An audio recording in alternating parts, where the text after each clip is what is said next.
I don't know how to pronounce it. I'm sorry. Oh, you're kidding. I thought you were doing a great job. Yeah. You're such a natural. That was almost perfect. Welcome back, everyone, to an almost perfect podcast. We were that much closer last week to being perfect. It was all Tom's fault, so we're back here to try it again. We are so glad that you are listening or watching. We post a video on Monday nights. Now, we're trying to find the right time to post the video. I don't know if there is a right time. We tried Tuesday morning. We did Monday night.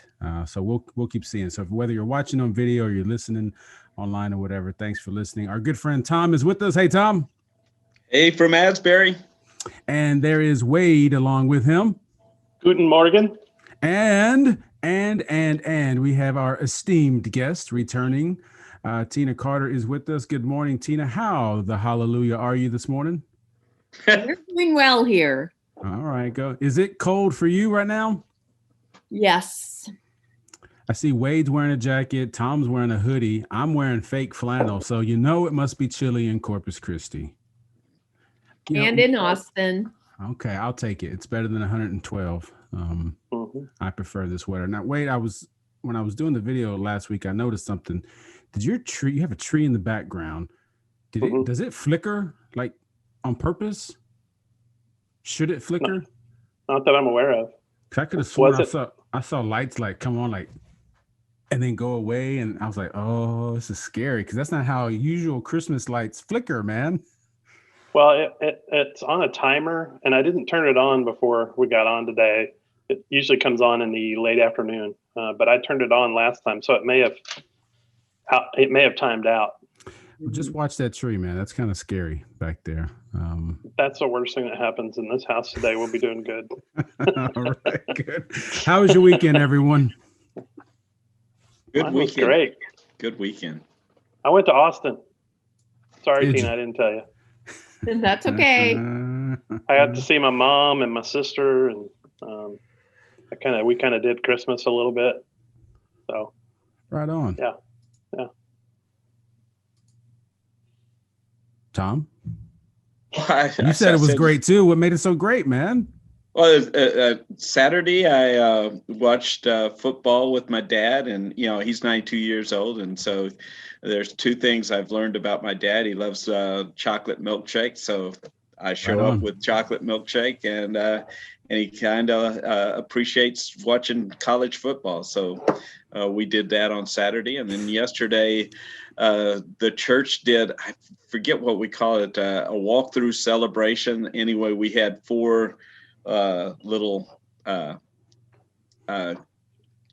shelters, and we ended a little early, but it was 2 to 5 that you could go from one to the next to the next, and of course we ended it at the stable with Mary, Joseph and Mary, and baby Jesus, and Silent Night being sung by one of our members, recorded, and he did it in German. But anyway, it was a lot more festive and enjoyable than it's the first time we've ever done anything like this. And as soon as something's over, what do you start doing? You start planning it for next year and how could it be better. So that's it was a great experience. So all I had to do is say, welcome, behave. To who? Your church members or everybody? Well, yeah, definitely. So we all want to know. You ended with Mary and Joseph. Tom, settle this debate for us. Did Mary know? I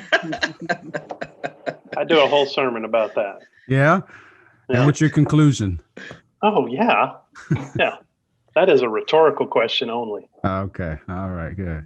Makes for a great song. We had heavy metal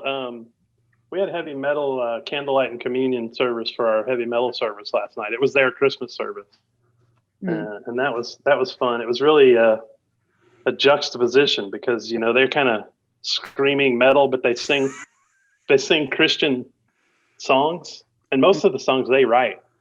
Oh, that's awesome! I didn't know that. And my favorite song that they sang last night. It's called Merton 23.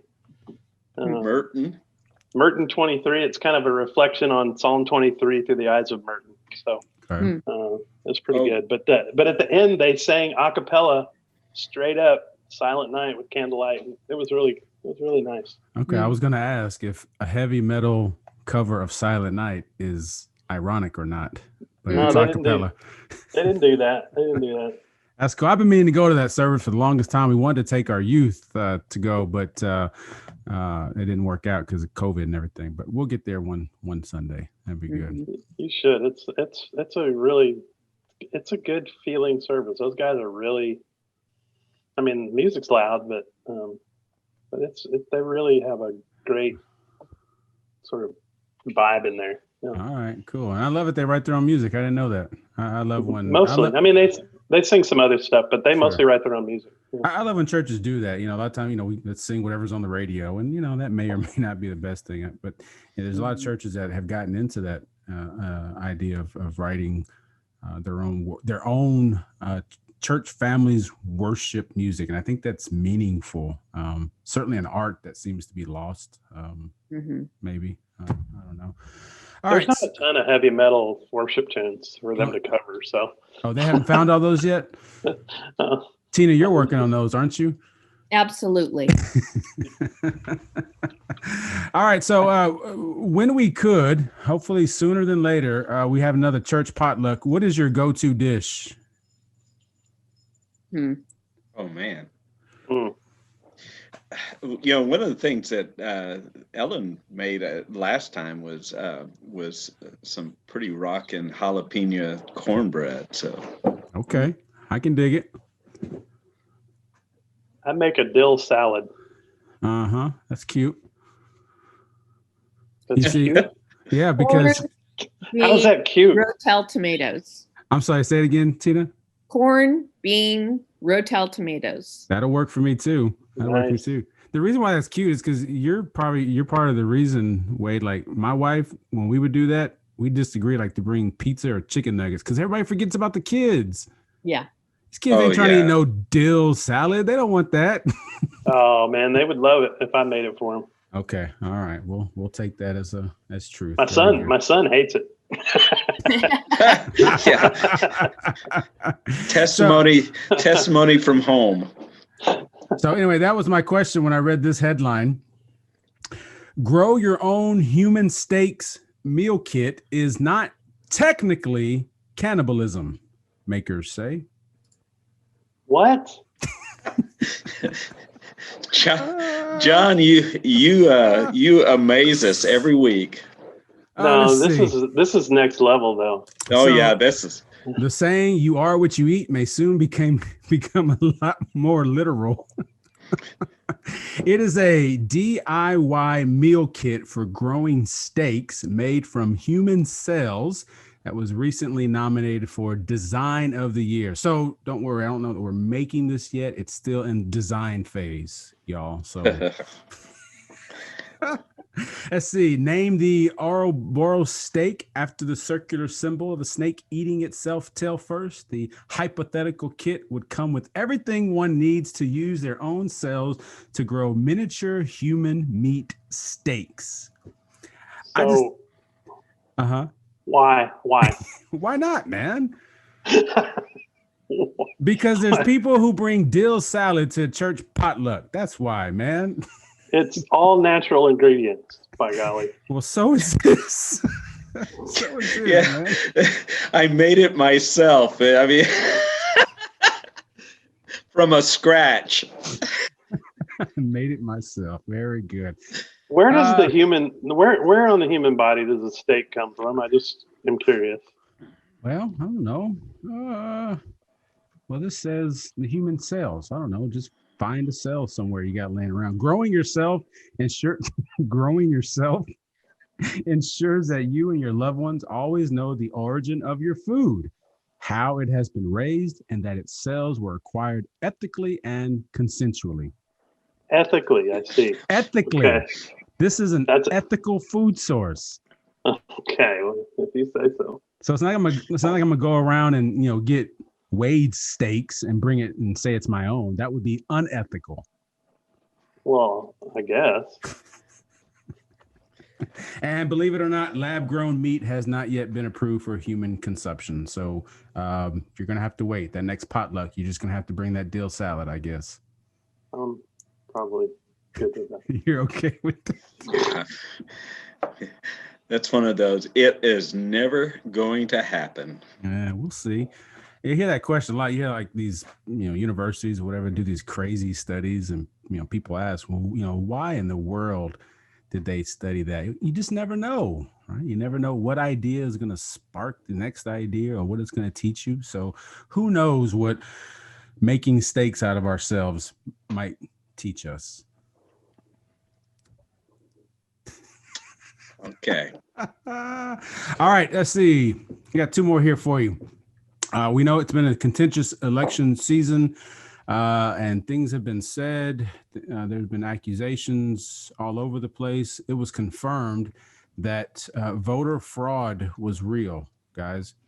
Voter fraud ruffles New Zealand Bird of the Year competition. Did you know that? Did you know that? Did not. You see, I want you to notice what happened. There was an accusation, and then here's the proof.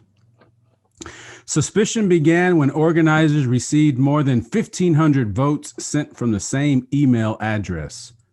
That is what the FBI calls a clue.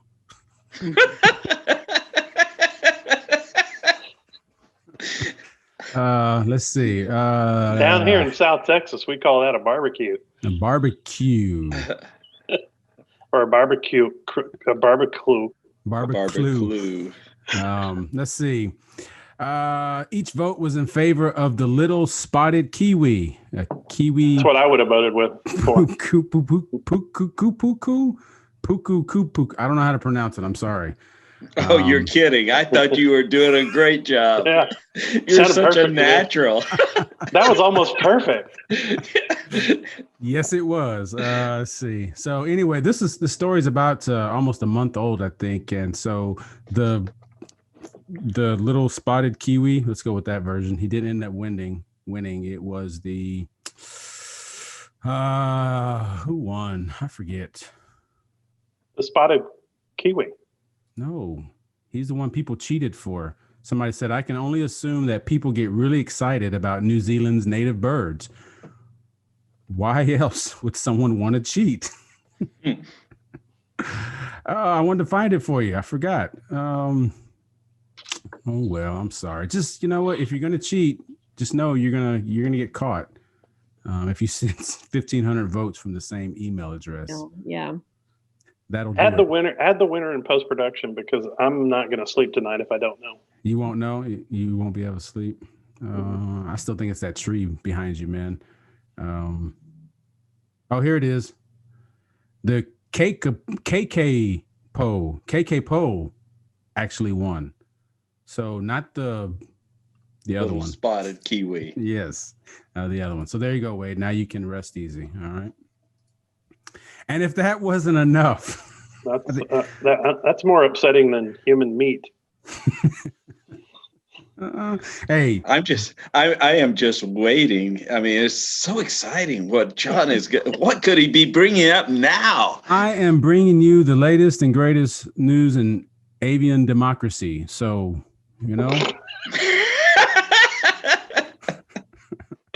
Hey, Brad just got here. Should we let him in mid-show? I don't know. Oh man! Hopefully, he can keep up with the whatever the topic is. Oh, he's gonna love this next one. Let me just tell you. You know what? We're gonna wait for Brad. Anybody know a joke? Okay, there he is. We can wait for Brad. Brad, hurry up, man. We got to get you. Hey, on this one. well, I'll tell you. My wife loves to look for snotty T-shirts, meaning snarky T-shirts. Let's change that, because you got kids in the house or what? Yeah, no, yeah. But anyway, as she and she gives them during it. It's like sayings on coffee cups and sayings on T-shirts. She loves to send those to friends and family and anyway. So she discovered this one, and it's a T-shirt. That top is 2020, big numbers. Under it is 5 stars. 4 of them are empty. One is a gold star. So it's a 1-star review on the year 2020. And then underneath is very bad. Would not visit again. No, that's right. Welcome, Bradley DeHaven. Hey guys, sorry I'm late. I've been trying to get online forever. Uh-oh. Well, we're glad you're here. Maybe maybe your internet thinks it's Monday or something. I don't know. Hey Brad. I don't know. Hey Brad. Brad. Yes, sir. Brad, you literally didn't miss anything. Truly. Excuse you. We Really? introduced Tina. Excuse Hi, you. Tina. Yeah, that's the high point. That's probably the highlight of our time together. And it's been downhill ever since. Yeah. Yeah. All And right, we're halfway into the podcast, so that'll give you an idea. You can only make it better. all right. So last story before we get into our larger conversation. You ready for that? I'm just going to read it and we'll talk about whatever happens, right? So Chinese Iron Crotch Kung Fu masters fight to preserve a painful looking tradition.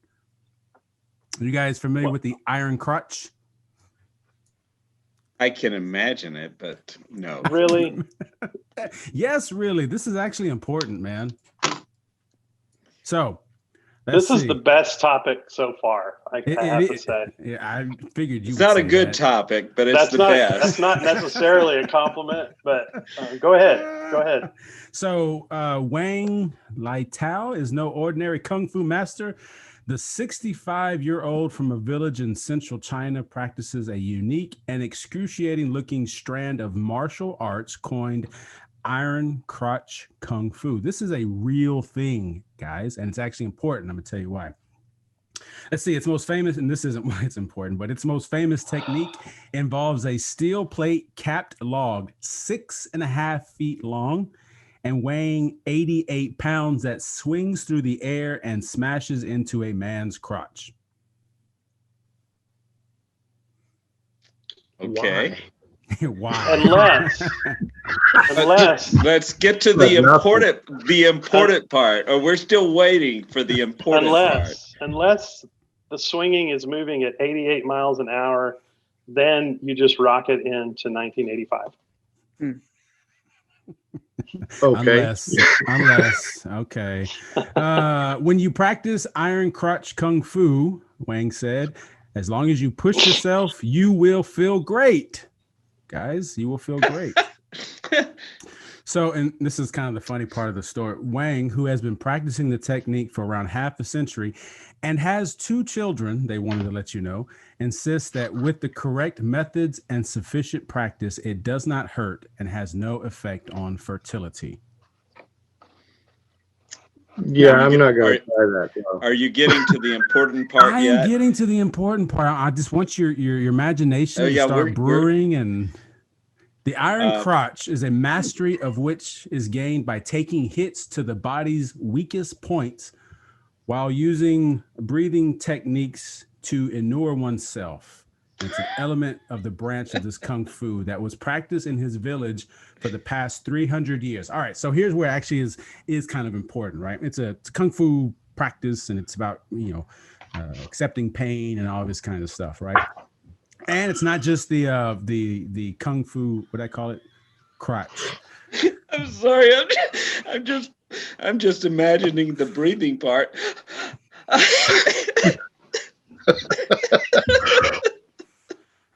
What did you say the guy's name was? Anyway, go ahead. Sorry, John. Oh no! Why'd you do that, Wade? What was the guy's name? Wang Li Tu Tui, I guess. I'm not sure how to pronounce the last I thought name. I heard that. That's what. Okay. Tom, you cannot cry during the story, please. But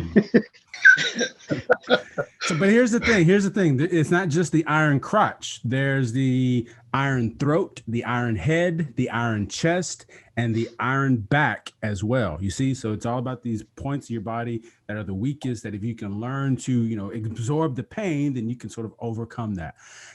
Here is where the part comes in that I think might be good for us to kind of talk about a little bit, right? There were once around 200 people regularly practicing in the village this art, but now there are just over 20. That number that the number that can practice the Iron Crotch technique now has dropped from around 80 to just 5. So this is actually a part of the culture and the teaching of this form of Kung Fu, right? That's been around for 300 years, that has now dwindled to a mere 5 people who are willing to do this. And I don't know if their unwillingness is, I don't want to assume why they have an unwillingness. But as I read that, I thought, that's kind of like, in a way, and what's happening to the church right now, right? Boy, you could have selected a better story for that no, question. No. Stay with me. Okay, I'm sorry. Things in church are changing, are they not? Oh, absolutely. The church is not what it used to be, is it not? Mm-hmm. Right? Don't people say not even last year's church? Exactly. And so as the church continues to go through this kind of transformation, whether it's good, bad, hard, long, difficult, whatever, I mean, we're going to have to decide like what is important to hold on to in the culture of church. Are we not? Mm-hmm. Now you got me racking my brain. Yeah. Well, I'd rather you do that than the Iron Crotch. The Iron Head. Well, yes. But so again, the church is changing and things, praise God, there are videos that have come out in the last couple of weeks down in, I think, New Zealand or Australia, I think, where they are post-COVID, right? They're having post-COVID parties. New Zealand. Mm-hmm. They're having parties already because they're over this, right? And they've done everything they've needed to do. And so there's going to be a time when we're going to get to that, hopefully, right? Yeah. And so then we get to the conversations of, what is church ministry going to look like after that, after a pandemic, right? And so we're going to have to make some decisions about what we, start doing again, what we bring back, what we avoid, and so this is kind of a helpful starting point to consider, if we have to decide, make those kind of decisions, how do we determine what are the practices and what are the priorities that we will hold on to, right? Because the story is that there's a small group of people, this was one of those things that you didn't put on the internet, you didn't tell the world, but because so many people have lost this art of theirs, they want more people to know it because they don't want to lose it. So what is it as the church that we don't want to lose as we go through our transformation, as we go through sort of our, things are being taken away and people aren't coming as much and all that kind of stuff? What are some of the things that we want to hold on to, preachers, as the church goes through its transformation? One of the interesting things for me has been that the church that I am attending now, Berkeley, UMC, chose to put their live stream services on Twitch, which is predominantly a gamer's platform. Uh-huh. We are the only church on Twitch. And then post live, they put it up on other sites, but live, they're on Twitch. And the interesting thing to me is that we have often gamers who wander into our service electronically. Like this week, the comment from the gamer was, I totally don't believe in God, but I don't hold any animosity toward people who do. During the worship service, that's what came up in the chat. And so people from the church said, thanks for joining us. Thanks for sharing. And so his experience of church was not negative. Nobody said, get out of here, or what's wrong with you, so the church has been intentionally putting itself in places where it's likely to get criticized. It's invading a space that is not normal for it. And it's hanging around with people who wouldn't normally come to church. And I love that. I think that's one of the things that I hope that church holds on to in the future. That's great. Going to these places where we're not usually at, right? Isn't that what we're supposed to do anyway? Right? I hope so. And how did you say it, Tina, that you're going to places where you're liable to get criticized? Is that how you said it? Yeah. So I wonder if there's a group that Wang hangs out with that figured, you know what, there are going to be some people in Corpus Christi who hear about our Iron Crotch and laugh at us, but they're still going to tell everybody about the Iron Crotch, right? Definitely. Yeah. You're just not going to let that go, are you, John? No, I'm not. I think it's awesome, man. You're going to make it more. Let me tell you this, Tom. If I could do the Iron Crotch, you would know about it, man. I'd be telling everybody that I could do this, man. That's true. That's true. So, look at Brad down there. I'm sorry, Brad. You walked into all this. So, what else, though? I still am wondering why. just why? There's so many other things you could do. True. But I kind of get it. One of the things that I've been working on with folks who have stage 4 colon cancer is figuring out how to endure pain constantly without giving in or giving up. And that's basically what that Kung Fu practice is about. Exposing yourself to pain on a consistent basis and developing techniques that allow you to not give in or give up, but somehow get through.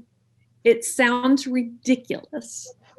And some places where I visit, it's helpful. I hear what you're saying, and I agree with you to a certain extent, but voluntarily choosing pain is not, I don't think it's quite the same thing. And that's, I mean, I understand the practice of it, and I understand the mental and emotional and spiritual and Zen-like thing that they're going through to do this. But to me, it just is there are so many other things that one could do, deal with pain, that this is to voluntarily inflict pain so one can overcome the pain is kind of a different thing to me. I'm not there yet. I understand what you're saying though, but yeah. Well, and that's what intrigued me. Exactly what you just said, Brad. There are so many other things we could be doing as a church, right? And in fact, I think we've all said it in conversation at different times. There were so many other things that we were doing as a church that now that we're not doing those things, we've kind of looked back and said, well, maybe it wasn't the best use of our time or the best way to express our worship or the best way to reach out. And so, the practice, what they're doing, that is what it is. For me, as a springboard to think more about, how do we decide what our priorities are as the body of Christ as we go through this time? This is a time of pain for all of us, right? Yeah. So if we're going to, relate that, how do we make that decision of what our priorities are moving forward? Yeah. That's what the article really is helping me think about more. And coming back to that is because Brad, you were talking about voluntarily embracing pain, and I'm going, isn't that the call of Jesus on our lives is take up your cross daily, and it seems counterintuitive because we move toward what is comfortable. In fact, what's one of the end of life conversations that say children have with the doctor of their parent is, how can you make her comfortable? And yet Jesus is going through that. Yeah, well, right. And it's not that, we're, but on the other hand, the church is called to intentionally embrace pain but there's a purpose behind it. And that's because there is a gamer who does not believe in God, and we honestly believe that life without God is a hellish life, on some level. I've heard this so many times.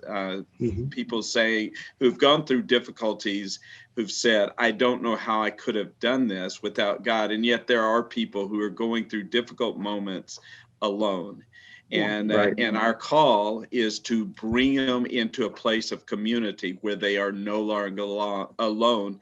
And that process may be very painful. So, John, as crazy as it is, you have led us into a deeper, the deeper end of the pool. I Thank think you. you're right. Thank I you. think you're absolutely right. My mind wasn't going to that venue originally. My mind Right. was thinking back of self-flagellation and Oh yeah. self-infliction of pain to try to rid one's soul of the guilt that one feels from sin and so on and so forth.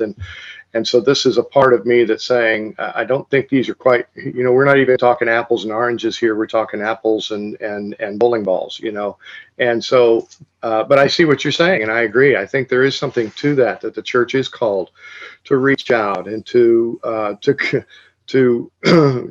is it used to say, boldly go where no one has gone before, and to be the church in places where the church has never, really been invited, um, per se, in the fact that what we bring is light into darkness and light into suffering and hope into places where it's desolate.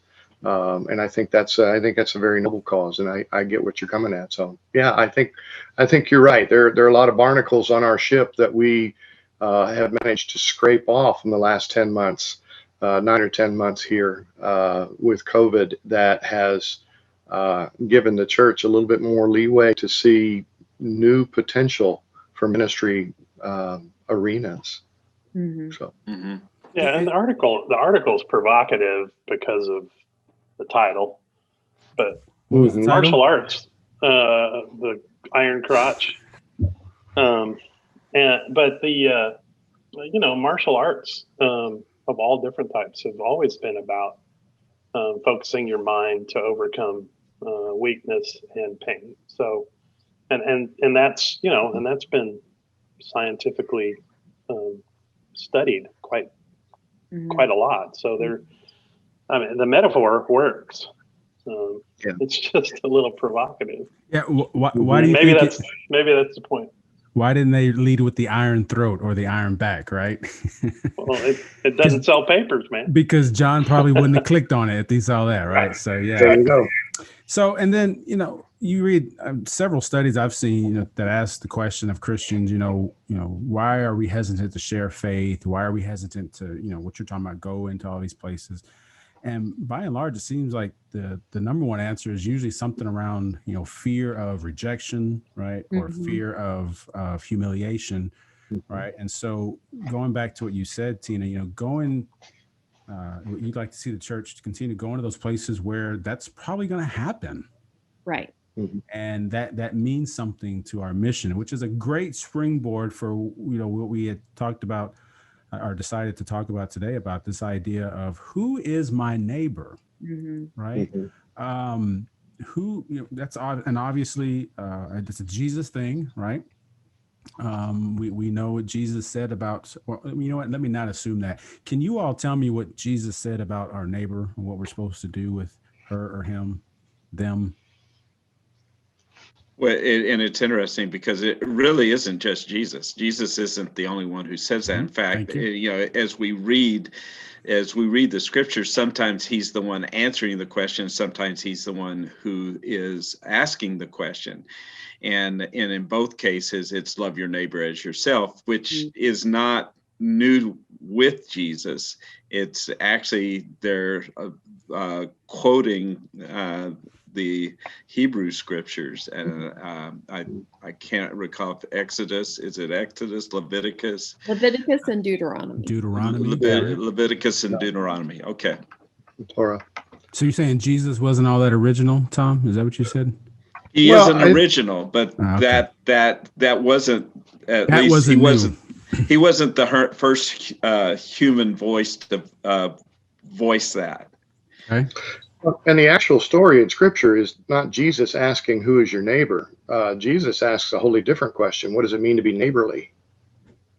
And that takes for granted that everyone is your neighbor. Mhm. Everyone that we meet is our neighbor, and so there's a whole different genre. I'd turn the question on its ear and say, who's not your neighbor?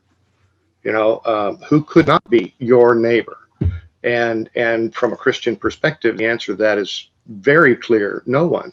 Everyone is our neighbor. And so, what then does it mean for me to be neighborly, to be a neighbor to someone else? What does neighborliness look like, if there is such a word, neighborliness? I guess that's a word. I don't know. If not, you write the book, Brad. I'll add it to my dictionary of Bradisms. There you go. Yeah. So, all right. So, okay, we've identified our neighbor, like everybody, right? So, why Right. is that an important thing to recognize for Jesus, even though he didn't make it up, obviously? Why is that important to him for us to recognize who our neighbors are? I think sometimes it's a little bit, I don't know if dangerous is the right word, but to say that everybody is your neighbor is almost to say, well, then nobody is, because I can't pay attention to everybody. And so from Jesus's standpoint, and the way that I sort of, the first thing I got to ask myself the question about is, why is it that that certain people, I need to be more intentional about certain people being my neighbor, and then who are those certain people? And to me, it's probably people that don't run in the same circles that I run in, just because of who I am culturally, or economically, or religiously. I think it's hard for me to learn much about my neighbors who are also my church members, say, because I know about them, and I know I know that stuff, and hopefully that we've all been sort of properly indoctrinated to have this outlook of it's not about us, it's about something else. And to me, what my neighbor looks like is the person I don't understand. That seems to be the place where I need to start, and that can look a lot of different ways, and usually that's uncomfortable. And the way that and for a lot of people, I think saying, "Hey, you really got to get outside your circle a little bit if you really want to learn." It's not about, to me, it's not about converting people to something. It's about understanding that there's something else besides what I know and what I understand. And so so for me, I've got to go look at different people and meet different people, and the only thing that makes that more comfortable, because I think in some sense it's very uncomfortable for a lot of people for obvious reasons, because those people are different in some way, whatever that might be. If we have a real clear understanding of why it is that we do that, I think it makes it more uncomfortable. It's kind of the old thing, people will give to a really good why, and that's that's about everything.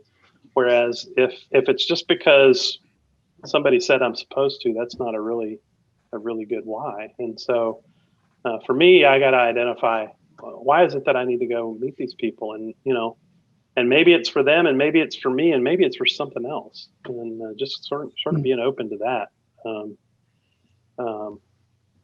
I find it easier to make those encounters happen when I'm not so self-conscious. It's not about me. It's not about changing them. It's about having a relationship in some way, even if it's a 30-second relationship. Mm-hmm. Did you add anything to that or take anything away?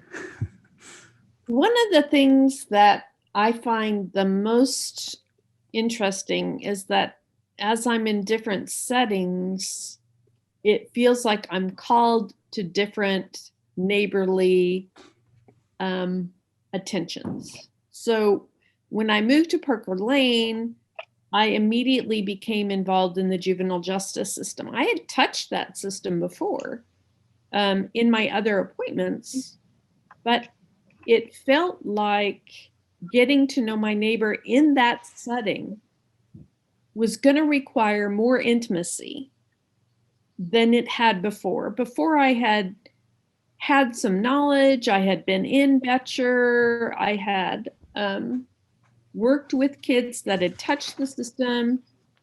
But when it became something that seemed to be systemic in my community, it felt like my obligation was to understand it in a way that was deeper than I had touched it before. And I think part of the understanding our neighbor, or which neighbor class we're called to dive in deep with, is about what God is nudging us toward in terms of what our next job is, what the next right thing to do is.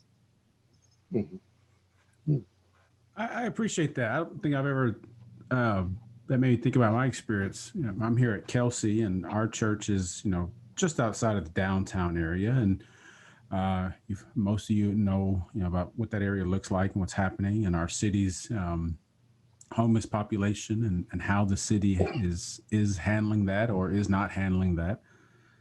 And I've had people from the church, in our little yearly evaluations, make the comment several times. Well, he, advocates for the homeless, and you can, something like to the effect that you can tell it's important to him.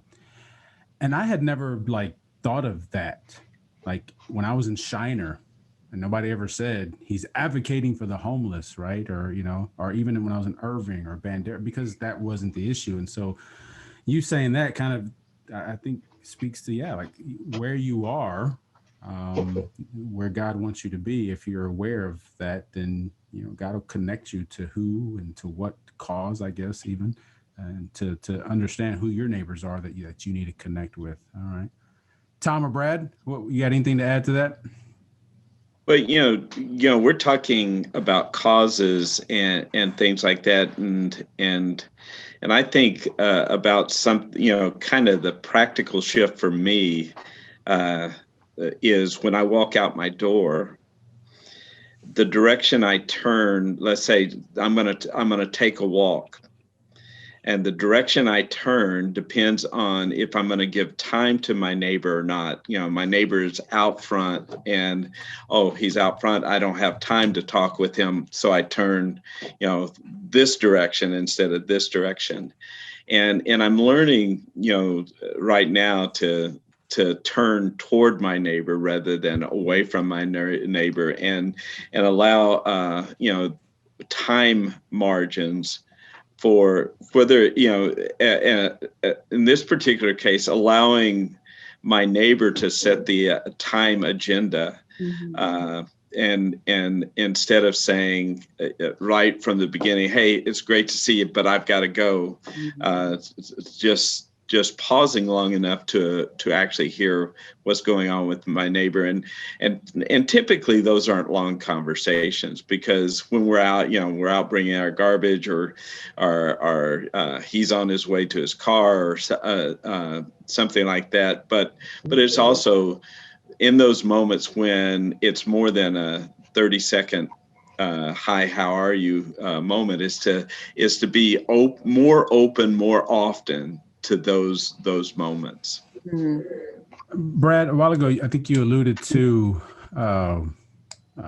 Jesus talking about being neighborly, and I assumed you meant that. Sorry, let me turn that off. Assumed that talked about Good Samaritan, the parable of the Good Samaritan, where I don't know if it was a teacher, I forget who it was, comes to Jesus, what must I do? And he's the one that asked the question, right? Who is my neighbor? My neighbor. Do you think he was being sort of obnoxious with that question? Was he being, No. Did he really want to know? Did he want to justify himself? What's your impression of that question for him? Well, I mean, Scripture even says he, wanting to justify himself, he asked Jesus, "Who is my neighbor?" Mm-hmm. So, in essence, the writer of the gospel story is telling us what this guy's motive is. I think if we're totally honest and where Jesus meets us, we're all kind of sort of that same place. We want to justify ourselves. I have an appointment I have to get to. If you notice, the three people that did not stop to the Samaritan to aid the Samaritan all had some other agenda going on. So what Jesus, I think, is referring to in telling the story and asking his questions, who was most neighborly to this man? And of course, the questioner who brought up the subject to begin with answers correctly. I think Jesus' focus on us is really to get to our own heart motives. You know, one of the things I like what you said, Tom, just a minute ago was about, you know, who sets the agenda on how much time you're going to spend in conversation. I think Jesus would go even a step further to that to say, will you be fully present for the other that you encounter today, whoever that is? You know, will you devote yourself, put everything on your agenda aside and be fully present with this person who's right in front of you? And I think that's the first part about being neighborly. And you know, just setting it up, wanting to justify himself, that wonderful little quote, it defines for us our real hidden agendas, which are, I want to know what the boundaries are that I have to respond to and what I don't have to respond to. And Jesus gets beyond that and says there are no boundaries. You need to be fully present for everyone you meet, because that's just who we are as followers of Christ. That's who Christ is. And so to be follower of Christ means to risk putting our agenda on hold, putting our own stuff on hold, putting our own boundary wishes and desires of determining who is and who is not really my neighbor on hold, so that we can be Christ-like for that person. And turning ourselves from task-oriented humans to relationship-oriented. Exactly. To relationship. Exactly. That's exactly right. Absolutely. Yeah. Because Wade, right? To do the task stuff is literally to put our agendas above and beyond the relationship, which means that we are not treating our neighbor the way that we would be called to do so. And I think Jesus even would go so far as to say that in and itself is sin. And that's what we want to avoid. And that's when people become projects, right? Yeah. Yeah. They become objects instead of subjects. Yeah. Go ahead, Wade. I remember right before I went to seminary, I sat down and had coffee with Tina. You remember that?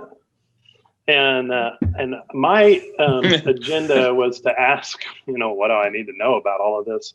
And I remember there's two things, and I won't go into both of them, that I specifically remember that she told me. But one of them was we were talking about the vows to join the church. And we got to talking about presence. And and I remember that I think it was, tell me if I'm wrong about this. This is my memory. You said, I used to think presence was about attendance. Yeah. And it's not. Yeah. And as I have gone through ministry, and I'd love for you to talk about that, because as I've gone through ministry, when I explain the vows, I always say, a friend of mine once said, and so, and because I think what we're talking about is presence. And I think that this is part of our vow. I would love to hear you talk about that, Tina. One of the things that I was in consulting for a while before I went to seminary, and I was an expert witness and very focused on tasks, because I was paid a lot of money to focus on tasks. And at some point, my company put me in charge of also managing humans. And I was like, what is that? Because, you know, I was paid to be an expert in science, and all of a sudden I was having to manage humans. And so one of the things that I did to trick myself was to put on my to-do list, wander around and talk to people so I could check it off. And I felt better about having accomplished that task. And at some point I understood, and I think it was when my administrative assistant, who trained me in many, many things, interrupted my process at one point and said, okay, I know that you're doing something that you need to do to manage, but I need you to look at me and listen, because I need you to hear what I'm saying. And in that moment, I understood that there's a difference between accomplishing a task or attendance and engaging in a relationship or presence. And that if you can be present, you actually are much, much, much more effective, which is what my administrative assistant was trying to teach me. And it was a definite shift in how I approached management after that point. And it made a huge difference. It allowed me to start understanding the importance of being able to align yourself with somebody's interests in a way that could actually put your interests in jeopardy, but was still the right thing to do. Yeah. I've always joked to my ushers at church, because ushers a lot of time in church think their job is to hand out a bulletin. And I tell them, well, we already have something that does that just fine. It's called a table, right? Like we don't need ushers. Be more than a piece of furniture. Yeah, we don't need ushers to be a table. We need ushers to make connections, right? If there's somebody there, whether it's their first time or not, that there's this connection that's being made, right? The task is, here's your bulletin, go sit down and be quiet. Tell your kids where the nursery is. But the true family that happens is when we make connections with one another. So I think that's what you all are talking about. So thank you all for that. I think if we reflect on that, not just as pastors and church leaders, but as the person who sits in the pews and goes to Sunday school and wants to do God's will, right? Not just for their life, but for the life of the church, and wants to reach out. I think the person that wants to do that, I think if they appreciate what you all are saying and talking about, it goes a long way into helping shape the kind of personal ministry we have, but also the shared ministry we have in the body of Christ as well. So thank you for all that. That was good. You see when you talk, you see what happens when you talk about the Iron Crotch. You had to do that one more time, didn't you? Tom, I think you've known me long enough to know the answer to that question. Yeah. So. And I'm hoping people will stay long enough to hear that last comment. Maybe we'll play this in reverse, and we'll start with the Iron Crotch. So anyway, all right. So thank you all for listening. For those of you who've held on for this long, wow, you are some troopers. You know how to go through pain. Right? So you have been bearing your cross. So thank you all for listening. If there's ever any question or topic you think could be helpful to figure out a Christ-like response to, let us know. We'd love to talk about that. Tina, thanks for joining us today. You've made everything better. Without you, who knows where we would have gone with all this. So we appreciate you joining us. You always have an open invitation. So Tina, Wade, Tom, Brad, thank you so much for your time. Brad, thank you for your halftime. We appreciate it, man. Hey, I'll be better next time. I'll try to get online. Everybody else, have a great rest of the week. Hey guys, it was almost perfect. You almost had it. So good job. Almost. Thanks, John. All right. God be with you. There you go.